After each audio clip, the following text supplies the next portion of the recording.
Thank you and welcome everybody to today's November 18th SunSpec Connect webinar. This is the fourth session of the six-part webinar series sponsored by Port Labs, an incubator and accelerator based out of the Bay Area. Please go to the next slide. For today's webinar, we are going to be discussing crypto agility and the quantum transition, looking at building a future-proof PKI. So we'll be starting with a current evaluation and look at the PKI landscape for SunSpec standards with 2030.5 and SunSpec Modbus, and then looking ahead to the evolution and considerations that are going to be important to the DER industry as we progress and bring more assets online. First things first, before we get into everything, we'll need to review the antitrust and intellectual property provisions. All SunSpec meetings are conducted in accordance with the SunSpec antitrust policy and intellectual property provisions defined in the SunSpec member agreement. This agreement can be found at the following address. SunSpec strictly prohibits market participants and their employees who take part in these activities from using their participation as a forum for engaging in practices or communications that violate antitrust laws. Confidential or proprietary information should not be discussed in open session. Please contact SunSpec management if you have any questions. A couple housekeeping items. This is a Google Meet webinar, so you do have the ability to unmute yourself and speak up. However, we do ask that you keep yourself on mute if you don't intend to be heard in order to minimize background noise. This webinar is being recorded, and the slides will be distributed along with the webinar recording after this meeting. Finally, if we are willing to take live questions. If you want to raise your hand at any point, there's a Google Meet function to raise your hand, and we can pause and call on you if you want to ask questions mid-session. Otherwise, please do feel free to enter your questions in the chat, and we will have time at the conclusion of the webinar to run through these and discuss and answer some of your questions. Next slide.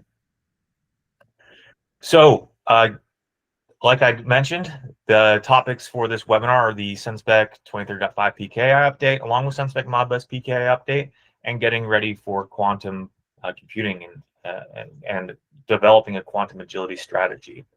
Our presenters is going to be Damon Kachur, CEO of SecureG. Please go to the next slide. Damon has been a longtime partner of the SunSpec Alliance and champion for cybersecurity and for securing networked DER assets on the grid. We are honored by his contributions, and as well as the industry is honored by and benefits from his contributions. So we really appreciate not only the work that he does for the Alliance and for the industry, but also the leadership that he brings as we move forward on this evolving journey. Like I said, he's the CEO of SecureG, which is the infrastructure provider for all SunSpec PKIs. And I don't want to take too much more time away from him. Let's hear from Damon. I want to pass it off pretty quick, and let's see what we have to learn. Damon, take it away. Excellent. Dylan, thank you for the intro, and always a pleasure to attend these events and to be a partner of the SunSpec Alliance. As Dylan said, I'm an industry veteran in PKI. I've spent about 25 years in the industry with VeriSign, Symantec, PrimeKey, KeyFactor, Sectigo. I've spent time with most of them. A lot of those times have been driving industry standards and forming CAs and secure ecosystems for the likes of CTIA, Cable Labs, GSMA, and a whole lot of others. I've worked specifically with the SunSpec Alliance for about the last 7+ years and helping develop DCA infrastructure and PKI hierarchies and services for SunSpec Alliance.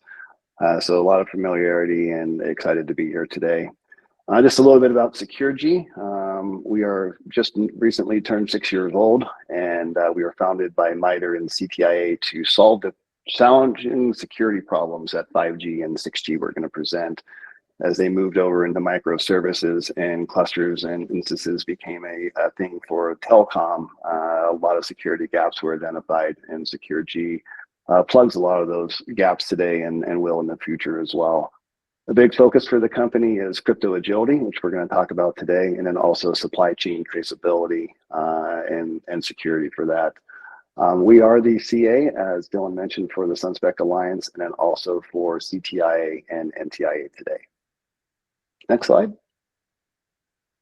So today we'll take you through a little bit of an update on SunSpec PKI and where things stand, where things are going, and then we'll get into the quantum and touch base on just kind of what's the latest and greatest with quantum. And then the real topic of today is crypto agility. And once we obtain crypto agility, an organization we feel is quantum safe.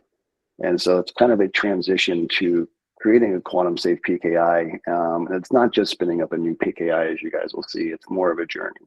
So we'll take you through that journey and some of the recommended steps for that. Next slide, please. So as we start with the PKI and SunSpec and SecureG, our partnership began back in 2023. We were successfully able to cut the root CA and get Micahs created for several members. The service today runs in a high availability SOC 2 compliant environment. This is an AWS GovCloud. So it is in one of the most stringent secure environments you can possibly be in. A few weeks back, when there was an outage, SecureG was up and running. We were issuing certificates while a good chunk of the internet and services were down. We run at critical infrastructure levels, and that's the level that SunSpec members are provided service at as well. We've created a separate REST API for members to communicate with our secure enclave. We've had multiple customer key ceremonies here in 2025, our most recent being last week. We will be signing, this is really good, exciting news and kind of fresh off the press. We will be signing the SunSpec Modbus route in February of 26. We kind of kicked off the investigation and development of the CP and CPS documentation for that. So both teams are really excited to get that kicked off next year. Next slide, please. So understanding SunSpec 2030.5 PKI and how that applies to you as potentially an OEM or as an energy service provider. When does a member need SecureG?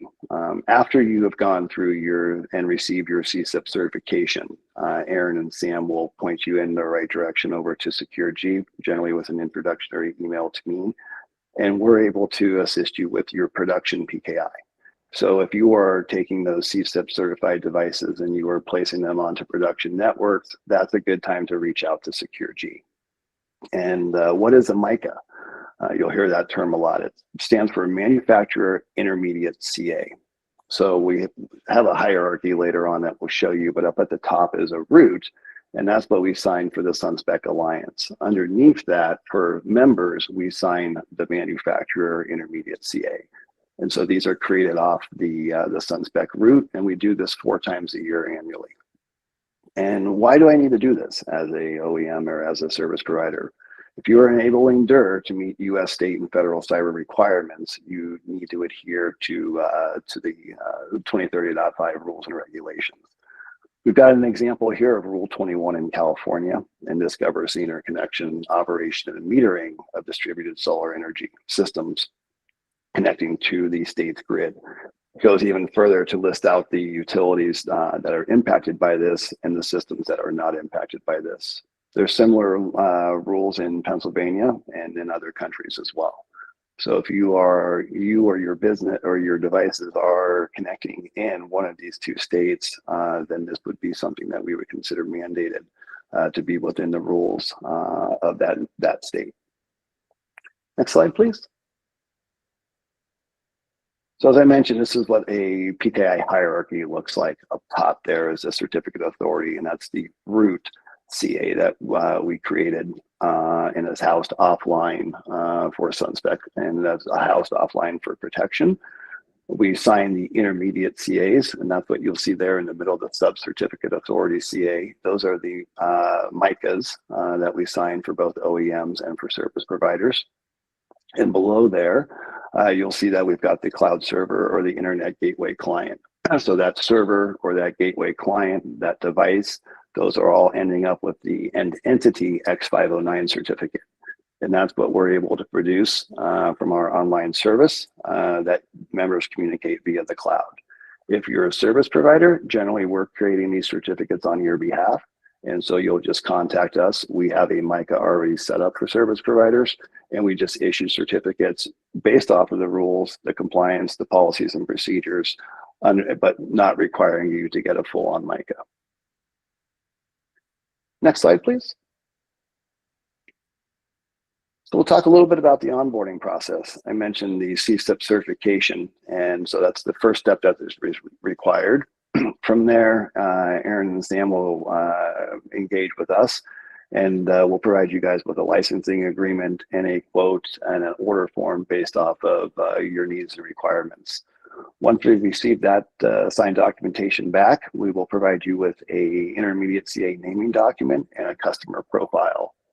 These are documents that are very formal. They need to be signed, and we're doing an authentication and verification of both your company and of the administrators that are involved with the project as well, to make sure that they are in fact employed with the company. So there's a full verification process, again, of the company and the individuals involved before we create any cryptographic material. Once those documents are created, signed, and verified, we will get you into the next available key signing ceremony, where we'll go ahead and create that Micah account for you.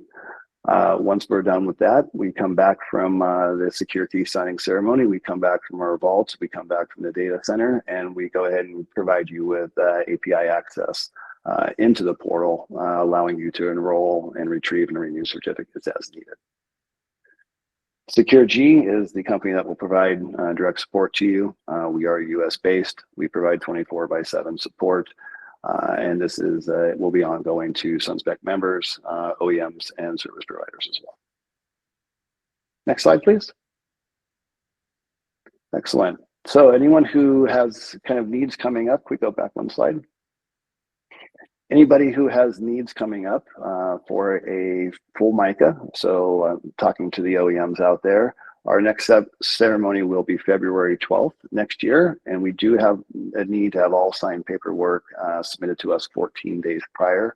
That allows us time to prepare the ceremony, the documentation and the script for the ceremony, and then also for us time to get the authentication and verification of your organization completed in time.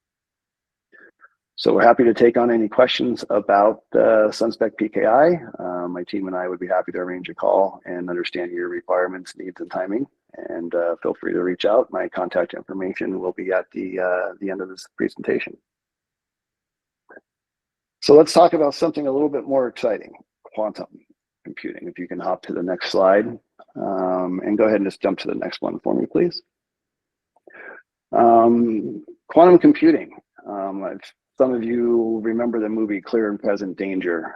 Harrison Ford went to a data analyst and was trying to find a cartel member's password. And they kept going back and forth. And the young man looked at the Whopper, which was a supercomputer sitting in front of him, looking to this computer basically to do a brute force attack on the password. Well, we have a new form of the Whopper coming, and it's called quantum. This computer is capable of doing computations 100x, if not more, of classical computing. To not get into too many technical details, but the qubit processing allows for superpositions to be established simultaneously, and what that means is it reads ones and zeros of code at the same time, as classical computing needs to break down each individual element of the code. Quantum computing is rifling through that using a series of mirrors and lasers to be able to process things in an undescribable amount of time. This is coming. There's no date. Can you go to the next slide for me, please? There is no date. So for those of us old enough to remember Y2K, we had an established date. We knew what was coming up. We were only looking at real data files PKI was being used back then, but only for certain things and maybe a limited amount of user access. But again, we had a date. We were able to put a plan in place, and with some hope and prayers, everything was able to survive. Q-Day, which we've affectionately termed for quantum arriving, there is no date. We have no idea. We're tracking the commercial progress and what IBM and what others are doing, but there is no hard set date. There's no date where we're going to turn off classical computing and transfer over to quantum computing on Monday at work. There is no date for when our adversaries or a rogue nation state gets their hands on a quantum computer and can start to do reputable harm to our networks and things that we've worked so hard to establish. So that's one of the reasons why you'll see later in the presentation, I encourage folks to take action now. It's a journey, and if you wait too long to take that journey, you're going to be behind the curve and have astronomical costs that you're presenting up to your financial management teams. Next slide, please. So with all these supercomputers and whoppers coming to get us, what does that pose? What are we really talking about? So my 25 years in this business of issuing credentials of over 5 billion device certificates, and I don't know how many web trust SSL certificates and whatnot, quantum computing will wipe out every single algorithm and certificate that we've ever issued before. So that's going to leave every IoT device, every system vulnerable to the data behind them, the files, the folders, everything vulnerable. The harvest now and decrypt later, a lot of folks have had breaches, right? Oh, they got the data, but it was encrypted, right? And so they went back and they're okay. Well, it's kind of like the old mafia movies where they buried a body and then they're going to put a housing development up and they have to go and take the body out again and go and move it. That's what's happening here, is that there's a whole lot of files out there that have been breached over the last 15 or 20 years that now our adversaries are going to be able to decrypt. It's a whole lot of personal information. It's a whole lot of intellectual property. It's a whole lot of trade secrets that our adversaries are going to have access to. So it's important to protect your files now, but it's even more important to protect them moving forward. We're going to see an increased risk to ransomware attacks. We're going to see an increased risk to data breaches because of the computational power of these computers. So launching denial of service attacks and things of that nature are going to be on the rise. And threat actors' ability, again, to obtain quantum capabilities. When do they have it, right? We're building solutions right now. NIST has approved algorithms. We're taking all the proactive steps that we can, but we don't have it on the good side right now. The white hats don't have one to run and to test on and to see if the security measures that we put in place are going to stand up against it. So again, it's that threat of a nation state with the assets being able to attain a quantum computer and taking action with it. Next slide, please. So it's important to understand your algorithms. Now, for me, this is kind of like, reading the front page of a newspaper. It's very understandable, but to others, it's foreign language. But the list on the left is all the algorithms that we've been using for probably the last 10 to 15 years. Notice on the right-hand side of that chart, none of those algorithms are quantum safe. And that's what we've been issuing, again, for the length of my career. Different lengths, different algorithms, different key lengths, etc. But that's been the base models of what we've been issuing. On the right-hand side is a whole new set of algorithms that have been approved and a few that are pending approval from NIST. The shocking thing here is the size of these key files. We're talking about going from a 2 kilobyte file up to 100 to 140 kilobyte file. That's going to have an impact on some devices and how they run, right? So there's a lot of things that are going into play here that need to be taken into consideration while you're migrating over to quantum. So as we talk about that, it's a transition that we're going to make. Next slide, please. And we've kind of put together a little process to help guide folks through and understanding what that transition process looks like. We've got to understand first what our cryptographic inventory looks like. Next slide, please.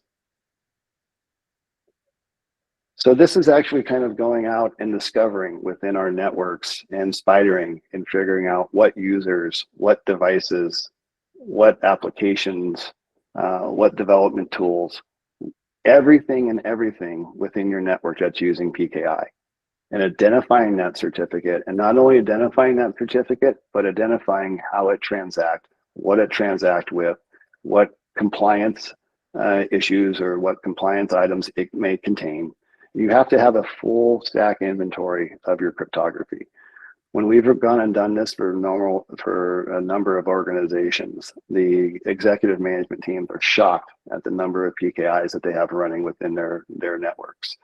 And so if you don't have an understanding of this, you're not able to migrate or transition your current cryptographic assets over into a quantum safe environment. You don't know which ones need to move. You don't know which ones can stay.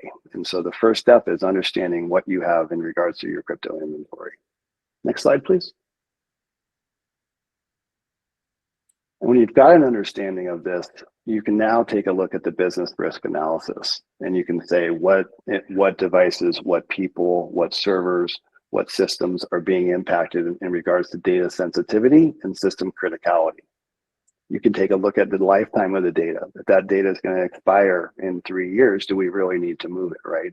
But if that's data and records that need to be retained, then that needs to be included. The transition period, kind of like I just mentioned, how long is that data, that file, or that service going to be active? Does it need to be included in the cryptographic assets that need to be migrated? And then imminent threats. What are still out there right now that can be coming in? Are you running anything that has a SHA-1 algorithm in it that's compromised today, right? Or what's coming in the future, right? And you're putting this onto a new network, you're moving this system or these devices over to a new network. What threats do they face over on that migration? Next slide, please. We'll go through a little bit more in depth on the risk and kind of evaluating the different levels here, looking at the difficulty of change in control, right? Starting down on the bottom, your SBOM and your supply chain. How is that going to be impacted by quantum? Third-party dependence, right? We generally are talking to some of our vendors and our partners. How is their crypto and their quantum strategy? So across the board, we've got all sorts of different things here, including data and sensitivity. Kind of touched on that, right? If it's going to be 25 plus years, that's critical data, right? You've got to be able to change that, or you're going to be facing a real predicament. The strategic risk, it's competitive for your business. It can set you back operationally. I mentioned flawed or the financial implications that can occur from this. If you've got to drop 5 years of cost that could have been absorbed over 5 years in 1 year, that could do harm to the business and to the financial flow of the business. And then this decreased reputation. If you're not taking these steps, what do your customers think? What do your partners think? If you're not quantum safe or you're not quantum ready. Next slide, please. So you've got that inventory, right? Now we've got a good idea. We've evaluated and we've listed our risks out. Now we can get together and design and plan. We can build what that next generation PKI infrastructure is going to look like. We can gather all the data requirements. We can gather all the user requirements. We have an idea of the network devices that need to be secured, and we can go ahead and design and plan. Next slide, please. Now's the fun part. We get to create a new quantum safe PKI. And I'm actually very proud to state that last week, SecureG created the second publicly available post-quantum root CA in the world. And this will be occurring a lot more going forward as customers and companies take that leap into quantum.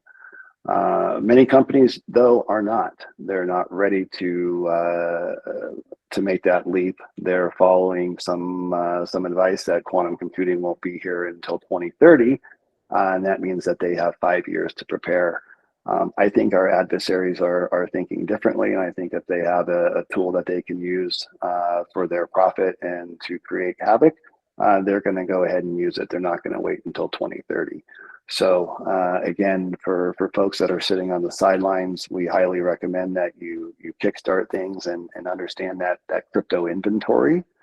And again, the harvest now and decrypt later scenarios, the longer that you wait to transition, the longer that you're leaving yourself vulnerable to a harvest and decrypt attack.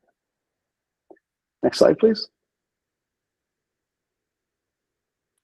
So we've got what do we do once we've created our new PKI? We actually have our legacy PKI that we've been running and maintaining for the length of the business. And now we've got this new next gen quantum safe PKI. And so now it's time to transition.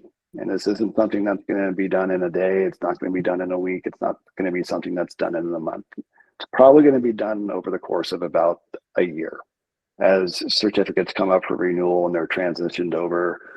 Critical stuff is prioritized and done first.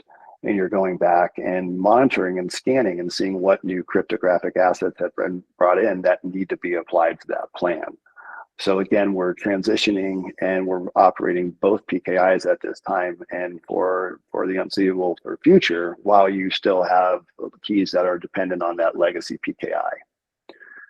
So final step is the governance, right? And two steps here require monitoring. So you're looking at new tools and browser extensions that might be coming in. And then again, continuous monitoring for legacy PKI.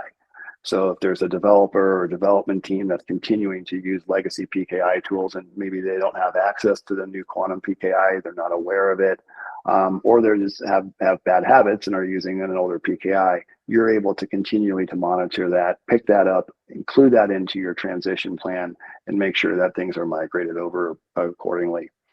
And then finally, you need to continue making sure that your third parties and your important stakeholders are capable of their quantum compliance. Because if you're quantum capable and quantum ready and quantum safe, but your partners, your vendors, and your customers that are interacting with you aren't, you're going to run into some issues, and we want to avoid those at all costs. So again, continuing with monitoring and governance of your PKIs is critical. You will get to a step eventually where all those legacy PKI certificates have either expired, the devices are end of life, or that nature, but you'll get to a point where you're able to deprecate that legacy PKI. Once there's no longer any data files or assets that are dependent on that, and now it's just become a vulnerability, you're able to deprecate and shut off that PKI. Next slide, please. So in conclusion, like I said, you want to start that quantum journey now. It takes time to put a PKI in place, from the governments to the hardware to the cryptographic ceremonies. It takes a long time. Some of the hardware that we use, the hardware security modules, can be an 8-week lead time. Getting legal approval for your CP and CPS, that's your certificate policy and your certificate practices statement. Those things could take 40, 60 days to create, and more time for legal, right? You've got to create your new PKI infrastructure and what that software tool or what those on-prem tools look like. You've got to spin up the ceremony, right? So these things can take an astronomical amount of time. And if you don't have that crypto inventory settled, right, you don't have a business plan put together for this migration, that's adding more and more steps into the time. So again, in kind of conclusion, if an organization has crypto agility, you are on your way to being ready for quantum. Next slide, please. So I'll just leave you with a little quote that I like that sticks in my head. Remember, the attackers only need to be right once. They can try and try and try and try and try to unlock the door. They can try to smash the window. They can try to slide under. They can try to break through the roof. It just takes them one time, right? Your organization has to have the security posture up 100% of the time to protect your customers, your business assets, your intellectual property, everything. So it's our job, as security practitioners, to make sure that we're on that 100% time. I'll take any questions that you guys would like, and really thank you for the opportunity to address you today. Thank you. Thanks so much, Damon. That was very educational, and I learned a lot about what we need to be planning for sure, and what concrete next steps we need to be taking to continue to secure these assets and the grid. One question I have, I have two questions for you. Starting with the current existing PKI infrastructure for DER and for 23.5. We've heard and we've seen the desire for various nation states to have their own domestically, physically located root CAs to protect their own national security interests. So very understandable. So how do we, as an industry, enable companies to be able to operate in multiple markets and continue to be interoperable? You hit the nail on the head there, Dylan. Interoperable, right? That's kind of our job, to make sure not only to secure things, but to make sure that we've got an interoperable ecosystem that can communicate securely across oceans. So there's several different ways that we can do this, and with a nation state completely understanding their requirements and wanting to have it onto their soil. There are either CA providers like SecureG within country for some of the larger nations. And then we also have the technical ability to cross-sign certificates, right? So if another nation wants to bring their root CA and our, the SunSpec root CA together, we're able to technically do a ceremony where we bridge them together. And now there is kind of interoperability and unique compliance between the two root CAs within both of the nation state territories. Great. And so, yeah, people, please do go ahead and enter your questions in the chat or raise your hand if you want to verbally ask Damon a question.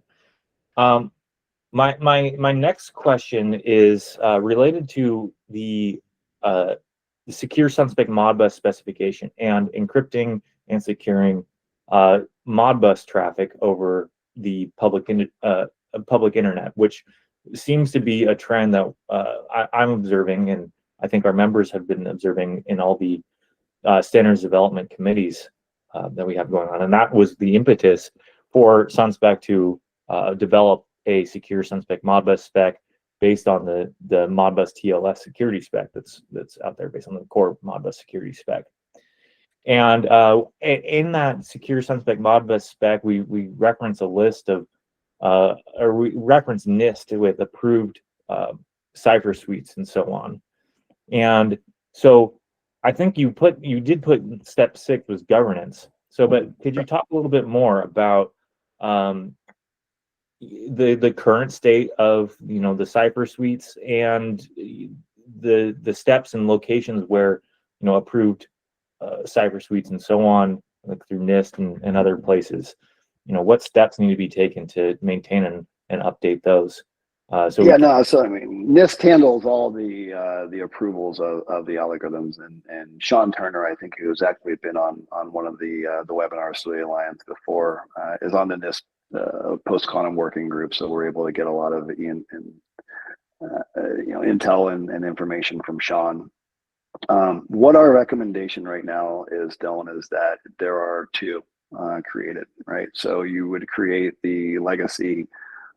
In this case, we would create an ECC instance, and then we would also create the equivalent of a post-quantum instance as well. So the ceremony that we did last week that I referenced, where SecureG created one of the first post-quantum roots, we created a classic PKI root in parallel to that, so that we were able to run both during this kind of transition time.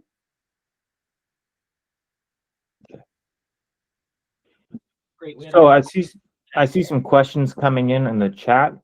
Let's go ahead and address the first one from Jay Johnson of DDR Security Corps. Given that the final form of the secure SunSpec is yet to be known, still working towards an approved spec, so we're talking about secure SunSpec Modbus, is that going to delay rolling out the SunSpec Modbus PKI certificate authority? Jay, I don't know if you want to unmute yourself, if that, and elaborate a little bit on what you're asking, or it makes perfect sense to you, Damon, or not. We sign when you guys tell us to. So Thanks, Damon. Yeah, That's my answer. Yeah, basically my question is we're still working through a final few set of comments from the public and from others, and I didn't know,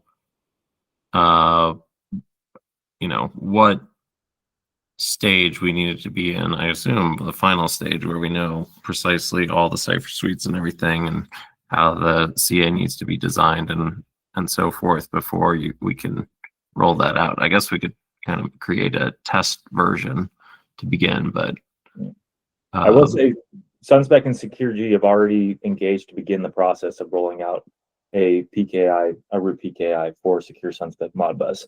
But I guess the question is if, like, being quantum secure means that we should hold off maybe somehow to try to. Well, we're not doing that, right? Yeah. Because the cipher suites are already selected. So right. I guess so we'll create a production version as well as a test version similar to 2030.5, I'm presuming. And then the other question I had, sorry to steal the mic here. Okay. But the other question I had is 2030.5, I believe, has fairly strict governance on how the chains of trust are built, which don't exist in secure Modbus, like how many intermediate CAs can exist and the Micahs and all these, I guess the structure of the PKI itself and the chains of trust.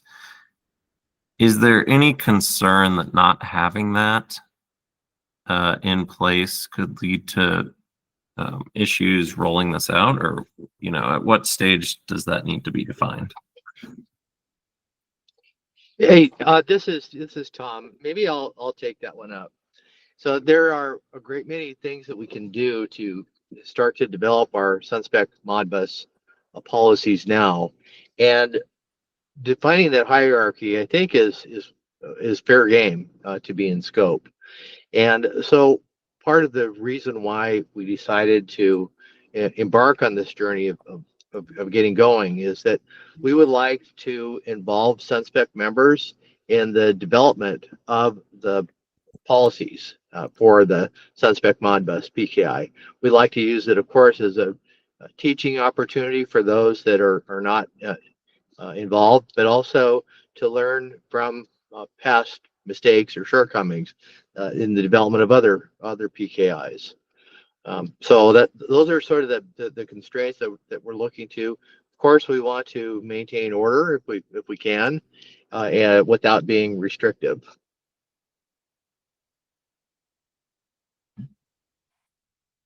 Okay.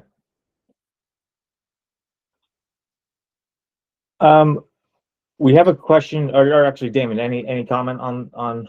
No, I think Tom addressed that. I think there is still work to be done. I think we listed a date there as our goal, but with all things in security, we want to make sure we've got our I's dotted and our T's crossed, and definitely having quantum included in that will be important.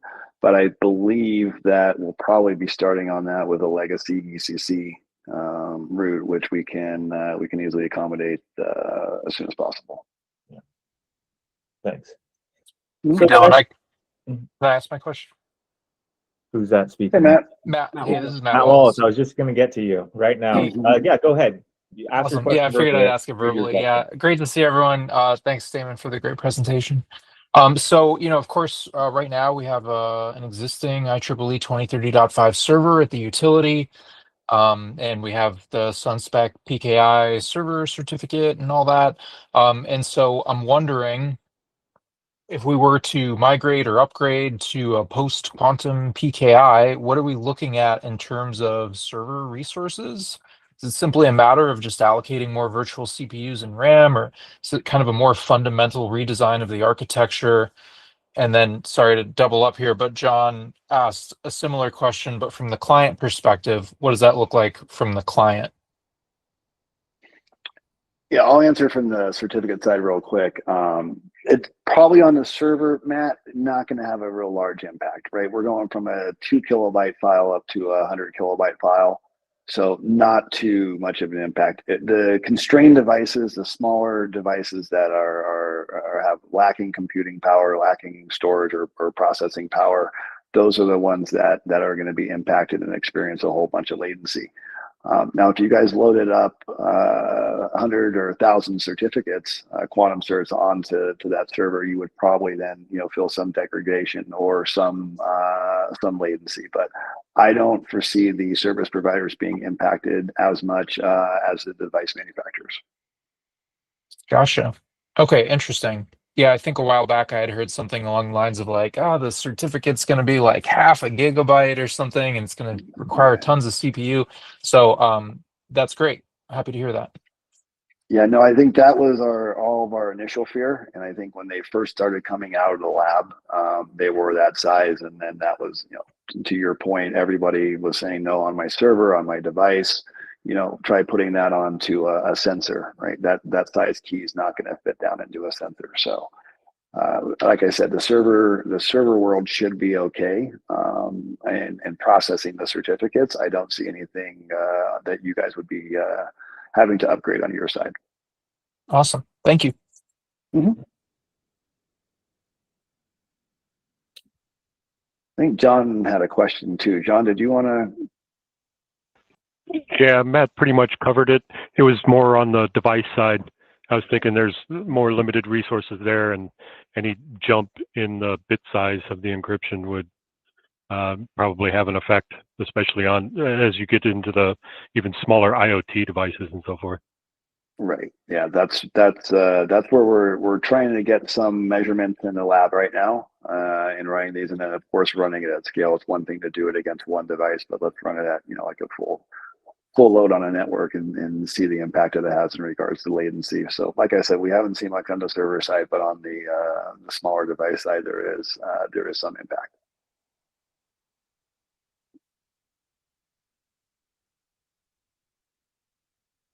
All right. So I'm not seeing any more questions in the chat. John had one more there. He asked how fast will the quantum computing advance to where we need to double the size of the quantum PKI? Mm-hmm. I wish I knew that answer, John. I could probably place some more strategic bets as a CEO here. But I will share a funny story with you guys before I wrap up. When I started at VeriSign in August of 2000, a nicer gray tone to my goatee and hair on my head, we were selling 40 and 128-bit SSL certificates. And our kind of sales pitch on the 128-bit cert was that it was going to be 37 million light years before 128-bit encryption was broken. About 2007, so 6.5, 7 years later, we had egg on our face, right? And 128-bit got compromised and became vulnerable. I would love to say that these are going to be around for probably a decade, but I also know that the folks at NIST are smarter than that and are already looking at what that next generation curve or algorithms are going to look like. So my industry experienced guess is that these will be around for about 10 years.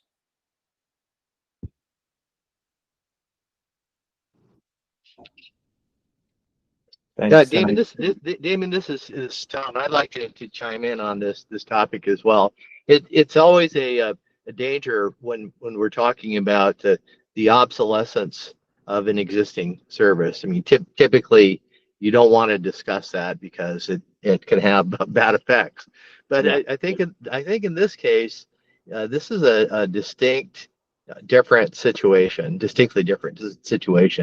in that the question of when will a cipher be cracked, the specific date and time may not be known, but it seems to me that at least past history indicates it's inevitable that it will be cracked, and probably faster than you think. And so but then that causes people to say, well, gee, why should we invest now? And the reason that we're investing now is that the need for protection is now. And so if we want to live on this in this online world, protection is part of the game. and figuring out what's next is also part of the game. So unfortunately, there's no question there, other than maybe if you can provide us with additional guidance or wisdom about this. I mean, I think you've done a pretty good job already, but if just in sort of wrapping up, what are your comments on what I had to say, and what's the best practice for us to be prepared? Stay proactive, stay on top of everything. I think something that we learned from the CrowdStrike fiasco about 1.5 years ago was, yeah, they made a mistake, but did you patch everything? Were you running the latest versions? Did you upgrade your hardware? Did you upgrade your firmware? Those are the simple blocking and tackling, Tom, and not letting things lapse and being proactive in your security posture. Those are the steps that we have to take today and that we have to continue to take even once quantum gets here. Yeah. All right, thank you. Mm-hmm.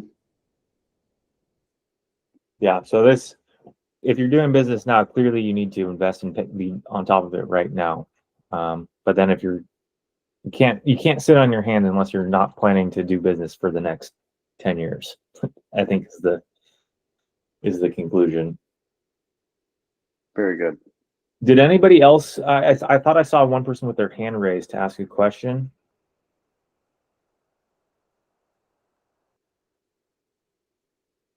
I'm going to pretend those were applause, Dylan. That might have been what I saw. All right, I'm going to sit quietly for about 8 seconds, see if anybody asks a question, and then we will wrap up.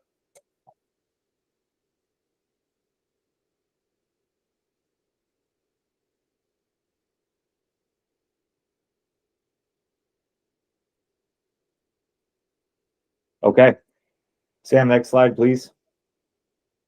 So let me thank everybody for your time and attention today. I think this was a fantastic webinar where I definitely learned a lot about the next steps and risks and what needs to be done to prepare for a quantum reality. So next steps in this webinar series, much more short term.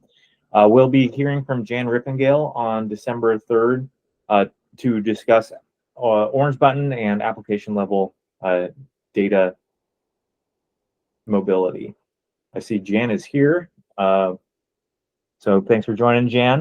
I don't know if you want to say a quick word to invite people to come show up for the next webinar. I know we didn't talk about this beforehand, but I just saw your name there. But if not,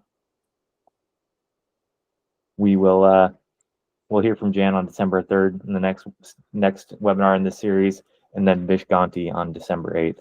And also, by the way, we'll have our virtual annual member meeting for members only on December 18th as well, the same day as Vish's webinar. We're going to have this entire webinar series was going to be an in-person event in the Bay Area, but then Salesforce announced their all hands meeting, and the price of hotel rooms skyrocketed from $200 a night to $1,000 a night. So that's why we transferred to a fully virtual venue for this year, unfortunately. But we will be at Intersolar Energy Storage North America in February, so it'll be a good chance to see everybody in person. In the meantime, please come back and see what's going on in the upcoming webinars, and also the virtual member meeting on December 18th. So with that, thanks again, Damon. Really great webinar, and thanks again, not just for this webinar, for all the important work you've done to help secure and grow the DER industry. So thanks so much, and thanks everybody for your time today. Thanks for having me, guys. Okay. Thanks everybody. Thank Take you. care. Bye bye.